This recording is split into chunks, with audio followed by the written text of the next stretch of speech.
Welcome to the world, where we teach you real English in an easy and fun way. Today we're going to explore the fascinating world of numbers in English, from the simple 1, 2, 3 to the more complex 123,456,789. We'll cover it all. Numbers are one of the basic building blocks of language, and they're necessary in our everyday life. Whether you're buying groceries or waiting at a bank, learning them is essential. 10 to 1, you'll master English numbers in no time if you follow the tips provided in this video and practice. So, let's start counting. In our previous video, we talked about numbers starting from 0 all the way to long numbers. If you missed it, please look it up on our channel, as it will give you lots of helpful tips. In this video, we will deal with decimal points, telephone numbers and dates. If you do encounter points inside a number, they do not separate thousands but are decimal points, in other words, numbers that aren't whole. For the first number you see on the screen, we can say 3.14. Decimal numbers are spoken by listing each individual digit. For example, 0.03 or 0.75. The 0 before the point can sometimes be omitted, so instead of saying 0.03, you can just simply say 0.03. So how do we use decimal numbers in a sentence? Let's see a few examples. Over the last week, there was a 0.03% rise in gasoline prices. Or, the distance is 0.75 miles. If the decimal refers to sums of money, it will be pronounced differently. For example, the price you see on the screen will be pronounced $9.99 instead of 9.99. This actually is a shortcut, because the long form would be $9.99. In a sentence, it would sound like this: a gallon of milk costs $3.88 or $3.88. Another example is, today €1 can give you $1.11. Figures and codes are common in English, especially in technology or identification of items. We say each digit or letter individually.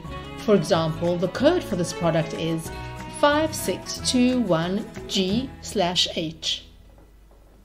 Speaking of codes, let's not forget telephone numbers. These also should be said digit by digit. For example, the doctor's number is 8675309.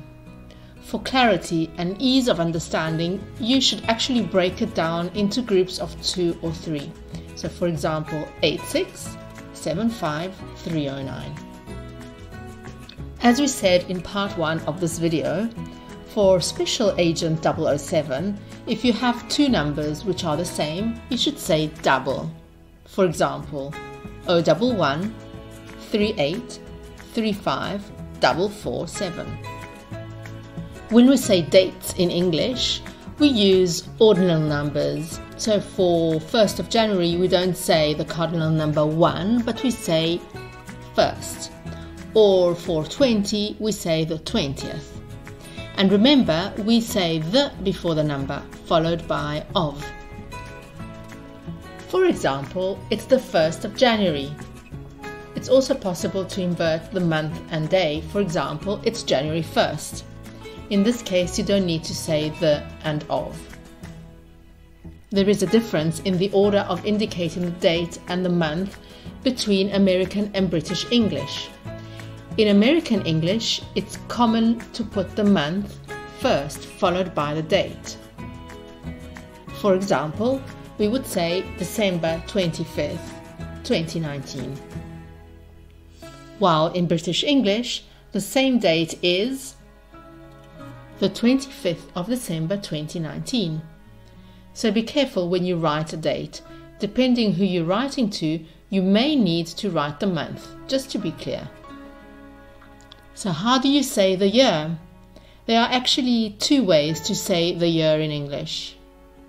Until the year 2000, every year was pronounced as two numbers. For example, 1485, 1750, 1900.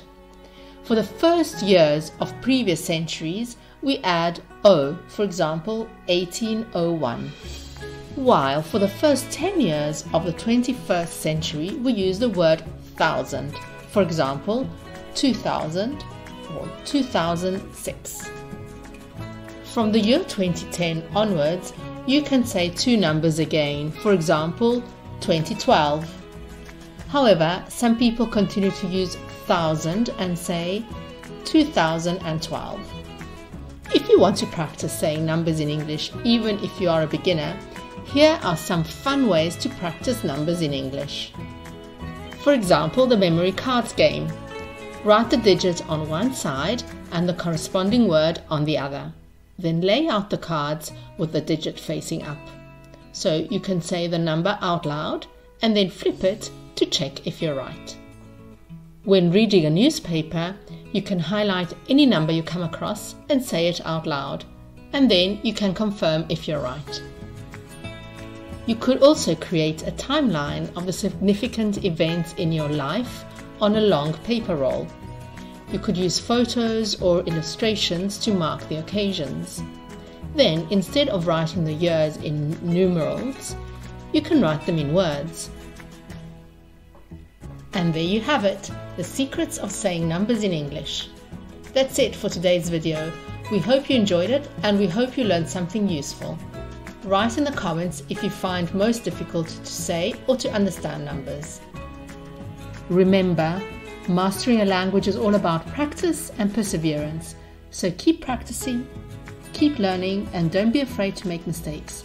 That's how we grow as learners. And remember, as we say in English, practice makes perfect. If you like this video, please hit the like button and we hope to see you soon for another video. Thanks for watching.